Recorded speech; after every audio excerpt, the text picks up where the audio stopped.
Everyone. So welcome to the next video. So ఈ వీడియోలో అంటే అక్క ఒక జస్ట్ ఒక నార్మల్ ర్యాంక్ వచ్చేలాగా ఎలా అటెంప్ట్ చేయాలి? అసలు నేను ఏమీ చదవలేదు అలాంటి వాళ్ళ కోసం సో ఈ వీడియో అనమాట.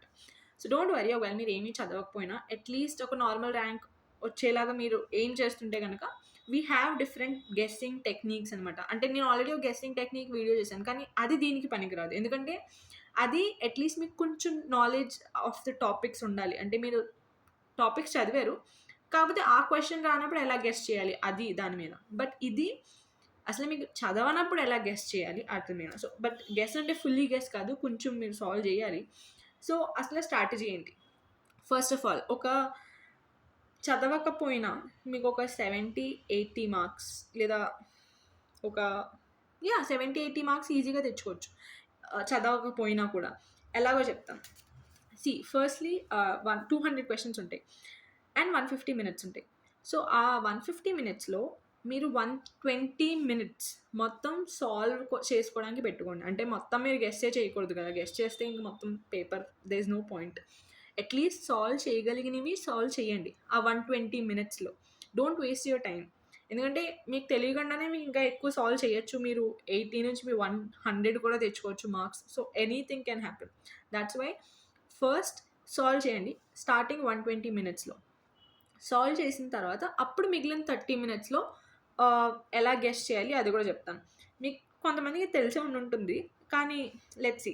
ఫస్ట్‌లీ ఆ 120 మినిట్స్‌లో అసల ఏ సెక్షన్ నుంచి మీరు ఎంతెంత టార్గెట్ చేసుకోవచ్చు.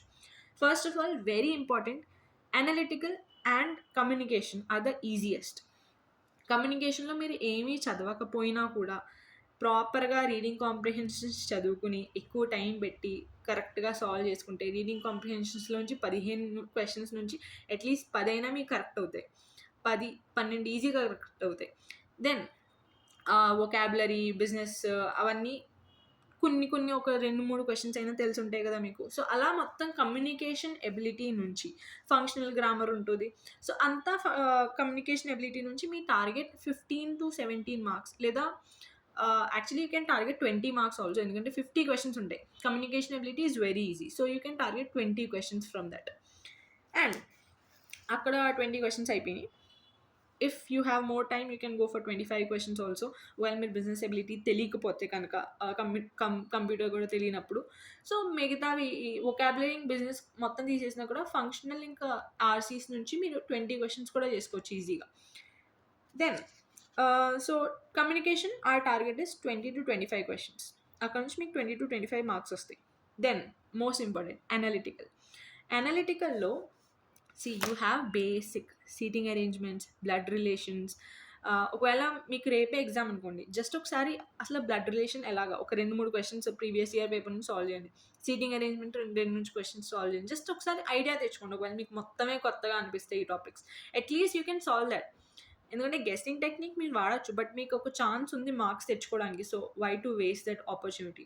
సో, దట్స్ వై అనలిటికల్‌లో స్కోర్ చేసే ఛాన్సెస్ ఎక్కువ. 75 క్వెషన్స్ నుంచి మీ టార్గెట్ 35 క్వెషన్స్. మీరు అనుకోవచ్చు, అరే! అసలు ఏం చదవలేదక్క మీరు 35 ఎలా చెప్తున్నారని.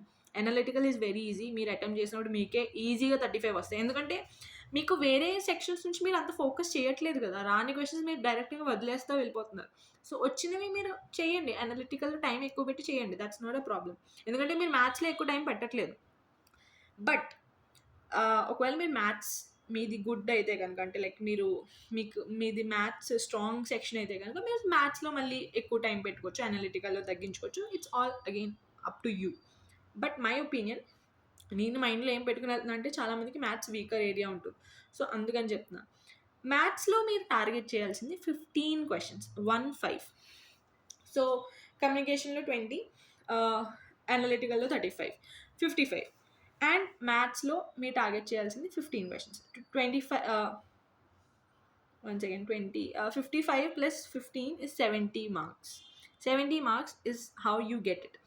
అండ్ మ్యాథ్స్‌లో 15 ఎలా తెచ్చుకోవాలి? మ్యాథ్స్‌లో మోస్ట్ ఇంపార్టెంట్ 2 టాపిక్స్ ఉంటాయి. Arithmetic and algebra. Sorry, easiest topics చెప్తున్నాను. అర్థమెటిక్ అండ్ స్టాటిస్టిక్స్ ఇవి ఈజియెస్ట్ టాపిక్స్ అనమాట. అండ్ అర్థమెటిక్‌ది వెయిటేజ్ కూడా ఎక్కువ ఉంటుంది.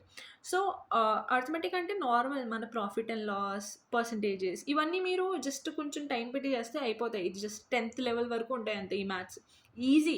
టైం ఎక్కువ పడుతది అంతే కొంచెం మీకు కాలిక్యులేషన్ చేసుకోవడం. ఎందుకంటే కాలిక్యులేటర్స్ ఉండవు కాబట్టి. So, that's why you can solve it. 15 ఈజీగా తెచ్చుకోవచ్చు. ఇంకొంచెం మీరు ఎఫర్ట్ పెడితే 20 కూడా తెచ్చుకోవచ్చు. But it's fine. 15 is your target. So, ఇలా మీరు 70 మార్క్స్ ఈజీగా 120 మినిట్స్‌లో క్యాప్చర్ చేసుకోవచ్చు. Okay. Thoughts done. Now comes remaining. ఆ మిగిలిన 30 మినిట్స్‌లో ఏం చేయాలి అసల మనం? అంటే చాలామందికి తెలిసుండొచ్చు. యూజువల్‌గా చాలామంది ఏమనుకుంటారంటే 200 క్వెషన్స్ అంటే 4 పార్ట్స్ కింద డివైడ్ చేద్దాం. 50, 50, 50, 50. సో, మనకి క్వెషన్స్‌లో ఆప్షన్స్ ఎన్ని ఉంటాయి? 4 ఉంటాయి. A, B, C, D. So, చాలామంది ఏమనుకుంటారు అట్‌లీస్ట్ ఒక 50 క్వెషన్స్ ఏకి కరెక్ట్ అయి ఉండుంటాయి. 50 question for B, 50 question for C, 50 question for D. ఈ సైకాలజీ మీద వెళ్తారు. చాలామంది ఇంక ఇదే ఫాలో అవుతారు. ఇంక పెద్దగా ఇంకేం ఆప్షన్స్ ఉండవు. సో, మనం కూడా ఇప్పుడు ఇదే ఫాలో అవ్వబోతున్నాం. సో, 50 క్వెషన్స్ అన్నిటికి ఒక్కొక్కటి కరెక్ట్ అవుతా అనుకోండి మనం. ఈక్వల్ 25%, 25%, 25% అలాగే. సో, ఇప్పుడు మీకు ఎన్ని కరెక్ట్‌గా మీరు ఆల్రెడీ మార్క్ చేశారు అవన్నీ రాసుకోండి. ఇవి రాసుకోవడానికి మీకు 5 మినిట్స్ పడుతుందేమో. 5 మినిట్స్ కూడా ఎక్కువ యాక్చువల్లీ టైం. 3-4 మినిట్స్ పడుతుంది అంతే. ఏ, బి, సి, డి పెట్టుకొని ఏవేం కరెక్ట్ అయినాయి జస్ట్ కౌంట్ చేసుకుంటే వెళ్ళిపోండి ఫాస్ట్‌గా. మీరు కౌంట్ ఎలా చేసుకుంటారు? ప్రతి క్వెషన్‌కి నెక్స్ట్ నొక్కుంటూ వెళ్తారా? నో. అక్కడ చెప్పాను కదా మీకు సింబల్ అంటే ఆల్రెడీ ఒకవేళ మీరు నా మాక్ టెస్ట్ ఎలా అటెంప్ట్ చేస్తారో, ఎగ్జామ్ ఎలా ఉంటుందో చూడకపోతే ఆ వీడియో వెళ్ళి చూడండి ఒకసారి. మీకు ముందే ఐడియా వస్తది అసలు ఎగ్జామ్ ఎలా ఉంటుందో చూడడానికి. సో, అప్పుడు రేపు ఎగ్జామ్ అప్పుడు మీకు టెన్షన్ ఎక్కువ ఒకేసారి కొత్తగా అనిపించదు. So, go watch thought. ఎందుకంటే అక్కడ సైడ్‌లో ఒక ప్యానెల్ ఉంటది. ఆ green, red, purple colours. So, green అంటే మీరు అన్నీ మార్క్ చేసినవి ఆన్సర్స్. సో, మీరు జస్ట్ ఆ గ్రీన్ మీన్స్ నొక్కుకుంటా వెళ్తే అప్పుడు మీకు ఏమేమి మార్క్ చేశారో అప్పుడు ఆన్సర్స్ మీరు చూసుకోవచ్చు. అంతేకాకుండా మొత్తం నొక్కుకుంటా వెళ్తే అది మీకు టైం వేస్ట్ అవుతది. సో, అన్ని గ్రీన్ ఆప్షన్స్ మీద నొక్కి ఓకే. ఏది ఇన్ని క్వెషన్ ఫస్ట్ ఏ అన్ని కౌంట్ చేసుకుంటూ వెళ్ళిపోండి. లేదా ఏ పక్కన 1 అని రాయండి, 2 అని రాయండి. అలా మీ ఇష్టం మీరు ఎలా రాసుకుంటారో జస్ట్ కౌంట్ చేసుకోండి. సో, కౌంట్ చేసిన తర్వాత ఇక్కడ జరిగేవి 2 పాసిబిలిటీస్. ఫస్ట్ పాసిబిలిటీ ఏంటంటే లెట్స్ సే ఒక ఆప్షన్‌కి చాలా ఎక్కువ కరెక్ట్ అయినాయి ఆల్రెడీ. లెట్స్ సే ఏ ఆప్షన్‌కి మీరు 70 మార్క్ చేశారు కదా! ఏ ఆప్షన్‌కి ఒక 35, 40 కరెక్ట్ అయిపోయినాయి. బి ఆప్షన్‌కి ఒక 10, సి ఆప్షన్‌కి ఒక 10, డీకి అలాగ ఒక 10 అలా అనుకోండి. అలాగ. సో, ఇక్కడ అర్థమైంది ఏంటి? ఆల్రెడీ ఏకి చాలా ఉన్నాయి. బి, సి, డీకి తక్కువ ఉన్నాయి. సో, ఆ బి, సి, డీలో మీరు ఏదైనా ఒకటి సెలెక్ట్ చేసుకొని పెట్టేయడమే. ఓకే. సో, ఇక్కడ అర్థమైంది ఏంటంటే ఒకటి మరీ ఎక్కువ ఉంటుంది. ఒకటి మరీ తక్కువ ఉంటుంది. సో, ఆ తక్కువది పికప్ చేసుకొని మిగిలిన అన్ని ఆప్షన్స్ మీరు ఏవేవైతే సాల్వ్ చేయలేదో ఆ అన్ని ఆప్షన్స్‌కి ఆ పర్టిక్యులర్ ఈ డి ఆప్షన్ అనేది పెట్టండి. అంటే నేను ఇక్కడ డి అనేది ఎగ్జాంపుల్ ఎందుకు చెప్తున్నా అంటే మనం ఇప్పుడు ఐడెంటిఫై చేసిన దాంట్లో ఎగ్జాంపుల్ తీసుకున్న దాంట్లో ఏ అనేది ఎక్కువ ఉంది, డి అనేది తక్కువ ఉన్నది అన్నాను కదా ఎగ్జాంపుల్‌లో. సో, అలాగా అన్ని డి అని పెట్టండి నెక్స్ట్. ఇది ఒక పాసిబిలిటీ. నెక్స్ట్ పాసిబిలిటీ ఏమవుతుందంటే ఒకవేళ మీరు కౌంట్ చేసిన తర్వాత 70 క్వెషన్స్ నుంచి 20 క్వెషన్స్ ఏ కరెక్ట్ అయినాయి, 25 క్వెషన్స్ బి కరెక్ట్ అయినాయి, 25 క్వెషన్స్ సి, 20 క్వెషన్స్ డి. అంటే అన్నీ ఈక్వల్‌గా అయిపోయినాయి. సో, అప్పుడు మీరేం తీసుకుంటారు? ఎందుకంటే అన్నీ ఈక్వల్‌గానే ఉన్నాయి. సో, ఇప్పుడు నేను ఏ ఆప్షన్‌కెళ్ళాలి? ఏ ఆప్షన్ మిగతా అన్నీ ఏ ఆప్షన్ మార్క్ చేయాలని మీకు డౌట్ వస్తది. అన్నీ ఈక్వల్‌గా ఉన్నప్పుడు నెక్స్ట్ కరెక్ట్ అయ్యేవన్నీ కూడా ఏది పికప్ చేసుకున్నా ఈక్వల్ ఛాన్సే ఉంటది కదా! Like you understood. అంటే ఇప్పుడు మీకు ఏ నుంచి మీరు 25 చేశారనుకోండి కరెక్ట్ అయిపోయింది. 25 మిగులుతాయి ఇంకా ఏలో కరెక్ట్ అవ్వాల్సినయి. సో, మీరు ఇంక ఏలో 25 పెట్టినా అన్ని మిగతా అన్ని బి 25 పెట్టేసినా ఏదైనా కూడా అక్కడ ఒకటే అవుతది. సో, ఆ టైంలో మీరు ఏ ఆప్షన్ పిక్ చేసుకున్నా కూడా ఇట్స్ ఫైన్. ఏ కానీ, బి కానీ, సి కానీ, డి కానీ. సో, ఇదనమాట 2 పాసిబిలిటీస్. ఫస్ట్ కేస్‌లో ఏది ఎక్కువ, ఏది తక్కువ. తక్కువ ఉన్నది ఆ ఆప్షన్ అన్నిటికి పెట్టండి మిగిలినవన్నిటికి. సెకండ్ ఏబీసీడీ అన్నీ ఆల్మోస్ట్ సిమిలర్‌గా అయినాయి కరెక్ట్. సో, ఏదైనా పెట్టేసినా పర్లేదు మీకు. ఓకే. ఏదైనా అంటే ఎనీథింగ్. And that's it. ఇదనమాట జస్ట్ ఒక స్ట్రాటజీ. సో, ఒకవేళ ఇది మీరు ట్రై చేయగలిగితే ట్రై చేయండి. ఒకవేళ మీరు ట్రై చేయాలనుకుంటే ఒక ప్రీవియస్ ఇయర్ మాక్ టెస్ట్ మీద ఇవ్వండి. అంటే ప్రీవియస్ ఇయర్ క్వెషన్ పేపర్ తీసుకొని జస్ట్ ప్రీవియస్ ఇయర్‌ది దాని మీద టైమర్ పెట్టుకొని ఈ టెక్నిక్ యూజ్ చేసి ఒకసారి చూడండి అసలు మీకు మార్క్స్ ఎన్ని వస్తున్నాయో. సో, అప్పుడు డైరెక్ట్‌గా మీరు ఎగ్జామ్‌లోకి వెళ్ళి కాన్ఫిడెంట్‌గా ఇవ్వచ్చు. So that's how you can score easily. So already మీరు లైక్ 70 మార్క్స్ వచ్చే ఛాన్సెస్ చెప్పాను కదా అక్కడ. అంటే ఎందుకంటే మీరు 70 అట్లీస్ట్ కరెక్ట్ చేసుకుంటే, మీ బట్టి కరెక్ట్ చేసుకుంటే అట్లీస్ట్ 60 అయినా కరెక్ట్ అవుతాయి.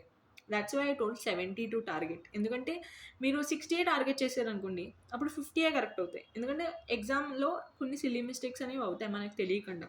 So that's why attempt more but correctly attempt. So that's why 70 అనేది టార్గెట్ చేసుకోండి. సో అక్కడ ఒక 60, 65 వచ్చినాయి అనుకోండి, అండ్ మీరు నెక్స్ట్ అటెంప్ట్ చేసినవన్నిటిలోని లెట్స్ సే ఒక 20 మార్క్స్ వచ్చినా కూడా మీకు 80 మార్క్స్ అలా కవర్ అవుతాయి. సో ఇదనమాట టెక్నిక్. ఇంకా మీకు అదృష్టం, లక్ అది బాగుంటే ఇంకా ఎక్కువ వస్తాయి. So that's a different thing. నేను మినిమమ్ చెప్తున్నాను. సో దట్ ఒకవేళ బాగా అవ్వకపోయినా ఎగ్జామ్ అట్లీస్ట్ మీ అచీవ్ చేయగలుగుతారు మీ టార్గెట్ అనేది. సో ఇదనమాట. And if you have any other doubts, please do mention in the comment section. All the best for your exam.